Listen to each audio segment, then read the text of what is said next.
का धूप का चश्मा जमीन पर गिर गया और वो बस उसे उठाना चाहती थी, लेकिन उसने लड़की के पैर पर एक रहस्यमयी काउंटडाउन देखा जिसमें केवल 1 मिनट बचा था। फिर उसने ऊपर देखा, तब छोटी लड़की ने इसे झुककर अभिवादन किया। फिर वो वहां से चली गई और स्टेज पर परफॉर्मेंस दे रही थी।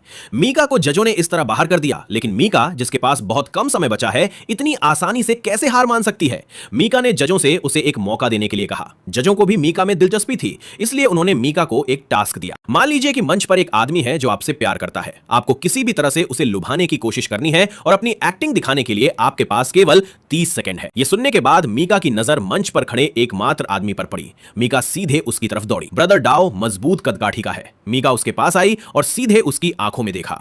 ब्रदर डाओ को अचानक एक चुंबन का सामना करना पड़ा। मीका को तुरंत दूर धकेल दिया गया और इससे मीका ने भूमिका पाने का मौका पूरी तरह से खो दिया। इससे मीका बहुत दुखी हुई। इस समय उसका सामान भी जमीन पर गिर गया। मीका ने सूटकेस में रखी चीजों को देखा और सोचा, मैंने इतनी मेहनत की लेकिन फिर भी मैं विफल रही। मीका को अचानक अपने साथ बहुत अन्याय महसूस हुआ। अंततः वो वहां से चली गई और वापस अपने घर आ गई। मीका का दिमाग ख्यालों से भरा हुआ था। इस समय मीका के पास केवल 100 दिन बचे थे। उसने जल्दी से अपनी स्थिति को संभाला। मीका को चीन के हाइनान में अमीर लोगों के एक जमावड़े में गोताखोरी कोच के रूप में एक उच्च स्तरीय पद मिल गया। जैसे ही मीका हाइनान पहुंची, उसका लीडर मीका को डाइविंग टीम की एक पार्टी में ले गया। जब मीका नशे में थी तो वो पूल के पास आई और गाना गाने लगी। मीका का ये अजीबोगरीब रूप डाओ ने भी देखा, जो इस कार्यक्रम में आया हुआ था। इस बार मीका ने भी डाओ को पहचान लिया। डाओ मीका के सामने खड़ा था और उसकी तारीफ किए बिना नहीं रह सका, लेकिन मीका अगले ही सेकंड गहरी नींद में सो गई।